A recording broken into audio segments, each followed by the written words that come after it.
लूका रचित सुसमाचार 6वां अध्याय। फिर सब्त के दिन वह खेतों में से होकर जा रहा था और चेले बालें तोड़ तोड़ कर और हाथों से मल मल कर खाते जा रहे थे। तब फरीसियों में से कुछ कहने लगे, तुम वह काम क्यों करते हो जो सब्त के दिन करना उचित नहीं? यीशु ने उनको उत्तर दिया, क्या तुमने यह नहीं पढ़ा कि दाऊद ने जब वह और उसके साथी भूखे थे तो क्या किया? वह कैसे परमेश्वर के घर में गया और भेंट की रोटियां लेकर खाई, जिन्हें खाना याजकों को छोड़ और किसी को उचित नहीं, और अपने साथियों को भी दी। और उसने उनसे कहा, मनुष्य का पुत्र सब्त के दिन का भी प्रभु है। ऐसा हुआ कि किसी और सब्त के दिन वह आराधनालय में जाकर उपदेश करने लगा, और वहाँ एक मनुष्य था जिसका दाहिना हाथ सूखा था। शास्त्री और फरीसी उस पर दोष लगाने का अवसर पाने की ताक में थे कि देखे वह सब्त के दिन चंगा करता है कि नहीं, परंतु वह उनके विचार जानता था। इसलिए उसने सूखे हाथ वाले मनुष्य से कहा, उठ, बीच में खड़ा हो। वह उठ खड़ा हुआ। यीशु ने उनसे कहा, मैं तुमसे यह पूछता हूँ कि सब्त के दिन क्या उचित है, भला करना या बुरा करना, प्राण को बचाना या नाश करना? तब उसने चारों ओर उन सबों को देखकर उस मनुष्य से कहा, अपना हाथ बढ़ा। उसने ऐसा ही किया और उसका हाथ फिर चंगा हो गया। परंतु वे आपे से बाहर होकर आपस में विवाद करने लगे कि हम यीशु के साथ क्या करें। उन दिनों में वह पहाड़ पर प्रार्थना करने गया और परमेश्वर से प्रार्थना करने में सारी रात बिताई। जब दिन हुआ तो उसने अपने चेलों को बुलाकर उनमें से 12 चुन लिए और उनको प्रेरित कहा, और वे ये हैं, शमौन जिसका नाम उसने पतरस भी रखा, और उसका भाई अंद्रियास, और याकूब और यूहन्ना, और फिलिप्पुस और बरतुल्मै, और मत्ती और थोमा, और हल्फई का पुत्र याकूब, और शमौन जो जेलोतेस कहलाता है, और याकूब का बेटा यहूदा, और यहूदा इस्करियोती जो उसका पकड़वाने वाला बना।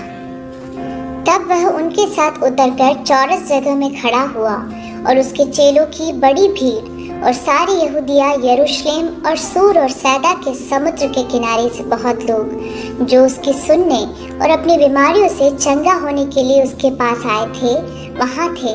और अशुद्ध आत्माओं के सताए हुए लोग भी अच्छे किए जाते थे। सब उसे छूना चाहते थे, क्योंकि उसमें से सामर्थ्य निकलकर सबको चंगा करती थी। तब उसने अपने चेलों की ओर देखकर कहा, धन्य हो तुम जो दीन हो, क्योंकि परमेश्वर का राज्य तुम्हारा है। धन्य हो तुम जो अब भूखे हो, क्योंकि तृप्त किए जाओगे। धन्य हो तुम जो अब रोते हो, क्योंकि हंसोगे। धन्य हो तुम जब मनुष्य के पुत्र के कारण लोग तुमसे बैर करेंगे और तुम्हें निकाल देंगे और तुम्हारी निंदा करेंगे और तुम्हारा नाम बुरा जानकर काट देंगे। उस दिन आनंदित होकर उछलना, क्योंकि देखो तुम्हारे लिए स्वर्ग में बड़ा प्रतिफल है। उनके बाप दादे भविष्यद्वक्ताओं के साथ भी वैसा ही किया करते थे। परंतु हाय तुम पर जो धनवान हो, क्योंकि तुम अपनी शांति पा चुके। हाय तुम पर जो अब तृप्त हो, क्योंकि भूखे होंगे। हाय तुम पर जो अब हंसते हो, क्योंकि शोक करोगे और रोओगे। हाय तुम पर जब सब मनुष्य तुम्हें भला कहें, क्योंकि उनके बाप दादे झूठे भविष्यद्वक्ताओं के साथ भी ऐसा ही किया करते थे। परंतु मैं तुम सुनने वालों से कहता हूँ कि अपने शत्रुओं से प्रेम रखो, जो तुमसे बैर करें उनका भला करो, जो तुम्हें श्राप दें उनको आशीष दो, जो तुम्हारा अपमान करें उनके लिए प्रार्थना करो। जो तेरे एक गाल पर थप्पड़ मारे उसकी ओर दूसरा भी फेर दे, और जो तेरी दोहर छीन ले उसको कुर्ता लेने से भी ना रोक। जो कोई तुझसे मांगे उसे दे, और जो तेरी वस्तु छीन ले उससे ना मांग। जैसा तुम चाहते हो कि लोग तुम्हारे साथ करें, तुम भी उनके साथ वैसा ही करो। यदि तुम अपने प्रेम रखने वालों के साथ प्रेम रखो तो तुम्हारी क्या बड़ाई, क्योंकि पापी भी अपने प्रेम रखने वालों के साथ प्रेम रखते हैं। यदि तुम अपने भलाई करने वालों ही के साथ भलाई करते हो तो तुम्हारी क्या बड़ाई, क्योंकि पापी भी ऐसा ही करते हैं।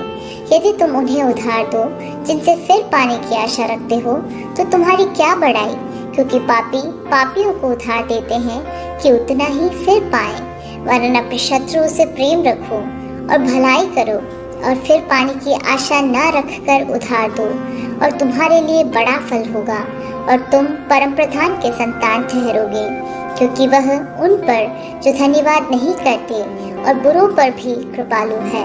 जैसा तुम्हारा पिता दयावंत है, वैसे ही तुम भी दयावंत बनो। दोष मत लगाओ तो तुम पर भी दोष नहीं लगाया जाएगा, दोषी न ठहराओ तो तुम भी दोषी नहीं ठहराए जाओगे। क्षमा करो तो तुम्हें भी क्षमा किया जाएगा, दिया करो तो तुम्हें भी दिया जाएगा। लोग पूरा नाप दबा दबा कर और हिला हिला कर और उभरता हुआ तुम्हारी गोद में डालेंगे, क्योंकि जिस नाप से तुम नापते हो उसी से तुम्हारे लिए भी नापा जाएगा। फिर उसने उनसे एक दृष्टांत कहा, क्या अंधा अंधे को मार्ग बता सकता है? क्या दोनों गड्ढे में नहीं गिरेंगे? चेला अपने गुरु से बड़ा नहीं, परंतु जो कोई सिद्ध होगा वह अपने गुरु के समान होगा। तू अपने भाई की आंख के तिनके को क्यों देखता है और अपनी ही आंख का लट्ठा तुझे नहीं सूझता? जब तू अपनी ही आंख का लट्ठा नहीं देखता तो अपने भाई से कैसे कह सकता है, हे भाई ठहर जा, तेरी आंख से तिनके को निकाल दूं? हे कपटी, पहले अपनी आंख से लट्ठा निकाल, तब जो तिनका तेरे भाई की आंख में है उसे भली भांति देखकर निकाल सकेगा। कोई अच्छा पेड़ नहीं जो निकम्मा फल लाए, और न तो कोई निकम्मा पेड़ है जो अच्छा फल लाए। हर एक पेड़ अपने फल से पहचाना जाता है, क्योंकि लोग झाड़ियों से अंजीर नहीं तोड़ते और न झड़बेरी से अंगूर। भला मनुष्य अपने मन के भले भंडार से भली बातें निकालता है, और बुरा मनुष्य अपने मन के बुरे भंडार से बुरी बातें निकालता है, क्योंकि जो मन में भरा है वही उसके मुंह पर आता है। जब तुम मेरा कहना नहीं मानते तो क्यों मुझे हे प्रभु कहते हो? जो कोई मेरे पास आता है और मेरी बातें सुनकर उन्हें मानता है, मैं तुम्हें बताता हूँ कि वह किसके समान है। वह उस मनुष्य के समान है जिसने घर बनाते समय भूमि गहरी खोदकर चट्टान पर नींव डाली, और जब बाढ़ आई तो धारा उस घर पर लगी, परंतु उसे हिला न सकी, क्योंकि वह पक्का बना था। परंतु जो सुनकर नहीं मानता वह उस मनुष्य के समान है जिसने मिट्टी पर बिना नींव का घर बनाया। जब उस पर धारा लगी तो वह तुरंत गिर पड़ा, और गिरकर उसका सत्यानाश हो गया।